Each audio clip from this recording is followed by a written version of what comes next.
আগের দিনের ভিডিওতে তোমাদেরকে জানিয়েছিলাম আমি ফিরছিলাম বর্ধমানে, মানে আমার গ্রামের বাড়িতে। তো আমি কেন মিথ্যেবাদী, কেন আমি তোমাদের সাথে মিথ্যে কথা বলেছিলাম সেটাও কিন্তু আমি জানিয়েছি। যারা যারা ভিডিওটা দেখোনি তারা দেখে নিতে পারো। তো সবুজের সমারোহ কাটিয়ে চলে এসেছি বাড়িতে। এসে বেশ অনেকক্ষণ নিচে গল্পগুজব করে কাটিয়ে তারপরে করে নিয়েছি স্নান, কারণ বাড়ি থেকে স্নান করে আসিনি। তারপরে হই হট্টগোল করতে করতে দুপুরে খাওয়ার সময় হয়ে গেল। তো বাড়িতে সবাই মিলে একসাথে খেতে বেশ ভালোই লাগে। আর সুমিতার বললাম না আজকে নিরামিষ ছিল, আর দিম্মা তো পার্মানেন্ট নিরামিষ, তো ওই ডিপার্টমেন্টে ওই যোগদান করেছে।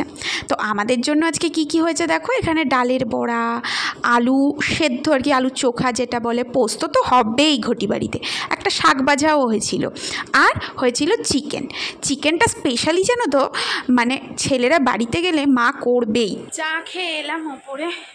তো এখন ঠিক হলো নিচে বসে যে মেলায় যেতে হবে।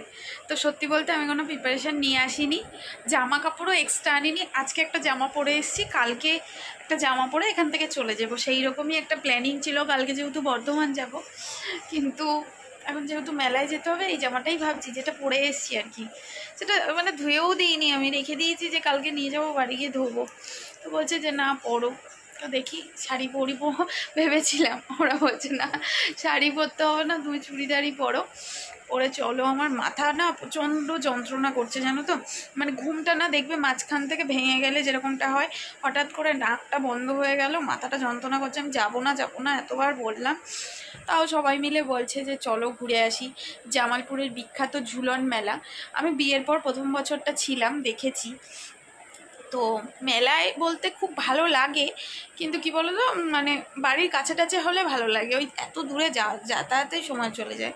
যাই হোক, তাও রেডি হয়ে বেরোই মেলা দেখতে। সন্ধেবেলায় মানে ঠিক ওই 8টা নাগাদ দেখতেই পাচ্ছ মেলায় চলে এসেছি, কিন্তু এই মেলায় আসতে অনেক কাঠখড় পোড়াতে হয়েছে জানো তো। সেজে গুজে নিচে নামতেই দেখছি ঝমাঝম বেশ খানিকক্ষণ বৃষ্টি, বলতে পারো ওই আধ ঘন্টা মতন বৃষ্টি হয়েছে, ভালো মতন। যাওয়া ক্যান্সেল। আবার সবাই মিলে বললাম বৃষ্টিটা থামলে যাব, তখন আবার দেখছি টোটোওয়ালা নিজেই করে দিয়েছে ক্যান্সেল। এ টোটো ও টোটো পাল্টে পাল্টে তারপর ডিসাইড হলো না মেলায় যাবই।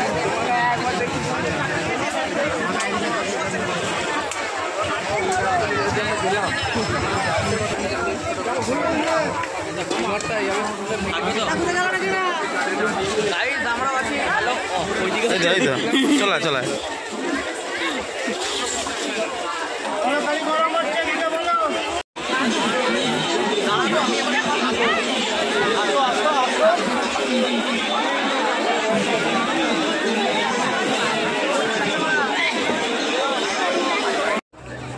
আমরা 4 জন আর মা 5 জনে মিলে তো মেলাতে এসেই ছিলাম। তার সাথে সাথে সুমিতার দাদারাও ছিল, মানে দাদা আর তার 2 বন্ধু। তো সবাই মিলে বেশ অনেকক্ষণ ঘোরাঘুরি করলাম। আর মেলায় ঢুকেই তো ভাই প্রথমে আগে জিলিপির উপর হামলে পড়লো। তবে আমি না ডিসাইড করেই গেছিলাম যে মেলা থেকে তেমন কিছু টুকটাক কিনবো না, এবারে যতটা পারবো খাওয়া দাওয়া করব। তেমন কিছু কেনার নেই, কিন্তু এত ভিড়। আর জামালপুরের এইটা কিন্তু বেশ বিখ্যাত একটা ঝুলন মেলা। সত্যি বলতে এত বড় ঝুলন মেলা আমি আগে কখনো দেখিনি। তো আমিও বেশ মজা করছিলাম এত লোকজন দেখে। বেশ ভালোই লাগে বলো, মেলার মধ্যে লোকজন, চেনা পরিচিত আবার অজানা অনেক লোকজন। আর এই মেলাতে এমন কিছু নেই যে পাওয়া যায় না, মানে সমস্ত কিছুই বলতে গেলে দোকান আছে, আর প্রচুর দোকান, লোহার জিনিস থেকে শুরু করে খাবার দাবার থেকে শুরু করে হরেক মাল 10 টাকা, 15 টাকা, 30 টাকা, 100 টাকা পর্যন্তও আছে। আইসক্রিমের দোকান, রেস্টুরেন্ট সবই রয়েছে। তবে সুমিতা খাবে না যেহেতু, সেই জন্য আমরা একদমই টুকটাক খাবার দাবার খেয়েছি, আর কেনাকাটাও আমি তেমন করিনি, তবে খুব এনজয় করেছি। আর এই যে লাইটিংওয়ালা দেখতে পাচ্ছ যে মাথার মুকুটগুলো রয়েছে, ওগুলো আমি একটু ট্রাই করছিলাম, আর মাকেও সাথে সাথে ট্রাই করাচ্ছিলাম। অ্যাকচুয়ালি কিনতাম না জানো তো, কিনবো নাই ভেবেছিলাম, তাও আমি মাকে বলছিলাম মা একটু ভিডিও করে নি, দেখো মা মুখটা কেমন করছে, একটু দেখতে পেয়েছো কেমন লাগছে গো পরে, তোমরা জানিও তো। যদি ভালো লাগে পরবর্তীকালে অন্য কোনো প্রোগ্রামের জন্য ভাবনা চিন্তা করে এটা একটা কিনে রাখবো। তবে আমার না খুব একটা এইসব পরে রাস্তাঘাটে বেরোতে একদমই ভালো লাগে না। যাই হোক, মেলাটা দেখো কত বড় এরিয়া জুড়ে, হয়তো আমি তোমাদেরকে বোঝাতে পারছি না, কিন্তু বেশ বড় সড়ো এই জামালপুরের মেলা। তো আমার তো খুব মজা হচ্ছে। আর সেকেন্ডলি এই মেলা মেলায় পুরোটাতেই আমার কর্তামশাই আমার হাতটা ধরে নিয়ে ঘুরছে, বলছে তুমি আমার হাত ধরে ধরে চলো, নাহলে কোথাও হারিয়ে যাবে। তো ওরা তিনজন একটু এ দোকান ও দোকান ঘুরছিল, আর আমরা দুজন পিছন পিছন যাচ্ছিলাম লোকজন দেখতে দেখতে। বেশ মজা লাগছিল কিন্তু, কারণ এরকম নিলিবিলিতে বেশ ঘুরতেও নিলিবিলি বলতে কি লোকজনের মধ্যে কেনাকাটার ওরকম ইয়ে নেই, কিন্তু আমরা ঘুরছি। তো দেখো চারপাশটা কি সুন্দর। তবে হ্যাঁ, আমরা এগোচ্ছিলাম ওই ঝুলনের একমাত্র অ্যাট্রাকশন যেটা, সেটার কাছে যেতে, কারণ ঝুলন আসল তো হলো রাধাকৃষ্ণের ঝুলনের সেই দৃশ্য দেখা। তো সেটা দেখার জন্যই আমরা এগোচ্ছিলাম, যেখানে মন্দিরের মতন করা হয়েছিল, কৃষ্ণর বিভিন্ন লীলা সেখানে মাটির তৈরি পুতুল দিয়ে সাজানো হয়েছিল। আমি বললাম না, আমার বিয়ের প্রথম বছরও আমি গেছিলাম, তো প্রচুর দোকানপাট। মা আমাকে বলছিল এটা কিনবে ওটা কিনবে। আমি বলছি দেখো মা, আমার সংসারে দুজনের চলার মতন জিনিস থেকেও শুরু করে দুজনের বেশি জিনিসপত্র রয়েছে, আমি আর এখান থেকে কোনো জিনিসপত্র বয়ে নিয়ে যেতে রাজি নই, তবে দেখতে খুব সুন্দর লাগছে। তো মা আর সুমিতা মিলে ওরা ক্লিপ পছন্দ করছিল, আমি সেটাও বারণ করলাম, তবুও দুটো ক্লিপ কিনে দিল মা, একটা সুমিতাকে একটা আমাকে। আর সুমিতা আর মা মনে হয় টুকটাক ঘরের যেগুলো জিনিস লাগে 2-4টে কিনেছে।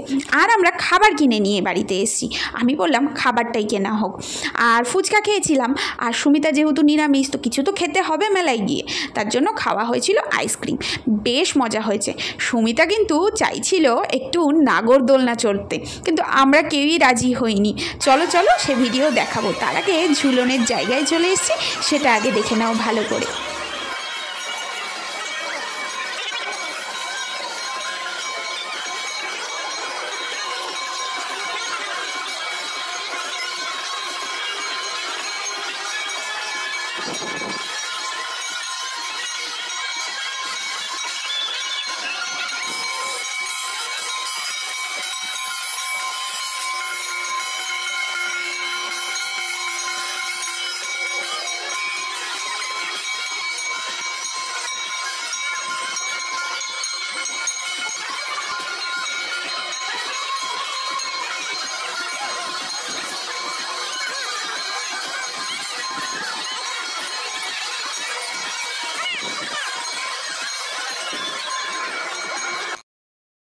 ঠাকুর দেখার ওখানে তো বিশাল লাইন ছিল, তবুও ঠাকুরের তাপ নিয়ে ঠাকুরকে একটু ঝুলায় ধুলিয়ে দিয়ে চলে এসেছি। তো এখানে দোকানপাটে একটু জিনিসপত্রগুলো দেখছিলাম, বেশ ভালো লাগছিল, ওই নতুনত্ব অনেক কিছুই দেখলাম, তো সেইগুলো দেখছিলাম। আর এরই মাঝখানে সুমিতা আমাদের মতন কাকে দেখে নাকি ও হাত ছেড়ে সবাই আমাদের পেছন পেছন ছুটতে শুরু করেছে। এবার মেলায় গেছে হারিয়ে, এবার আমরা চারজনে এক জায়গায় রয়েছি, ও কোথায় চলে গেছে খুঁজে পাওয়া যাচ্ছে না। তারপরে একটু খোঁজাখুঁজির পরে পাওয়া গেল তাকে। তো এরপরে দেখছিল একটু হারটারের দোকানগুলো, কানের দুলের দোকান। তো এই ধরনের অ্যান্টিক পিসগুলো আমার কাছে অনেক রয়েছে, সেই জন্য আর আমি নিলাম না, আর আমরা আইসক্রিম খেলাম। এরপর মেলার মেন অ্যাট্রাকশানটা তোমাদেরকে দেখাই। দেখো কতগুলো রাইড রয়েছে এখানে চড়ার মতন। বাচ্চাদের জন্য রাইড তো রয়েইছে, বড়দের জন্যও কিন্তু বিভিন্ন রকম রাইড রয়েছে, আর লাইটিং দিয়ে এমন সুন্দর করে সাজানো হয়েছে, খুব ভালো লাগছে।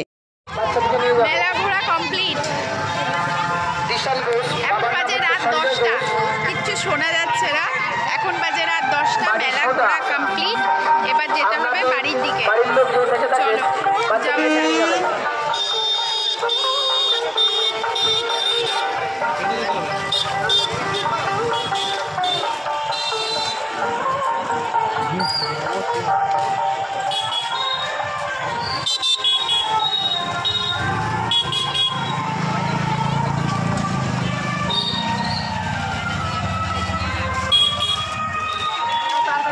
দেখো কিভাবে এসেছিল সবাই আর কিভাবে যাচ্ছে মেলা ঘুরে।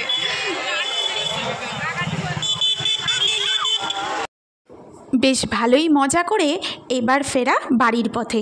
টোটো ধরে সোজা বাড়ি যাওয়ার পথে রুটি নিয়ে নিয়েছিলাম, যাতে বাড়িতে গিয়ে রান্নাবান্নার ঝামেলা না থাকে। তো আজকের মতো টাটা।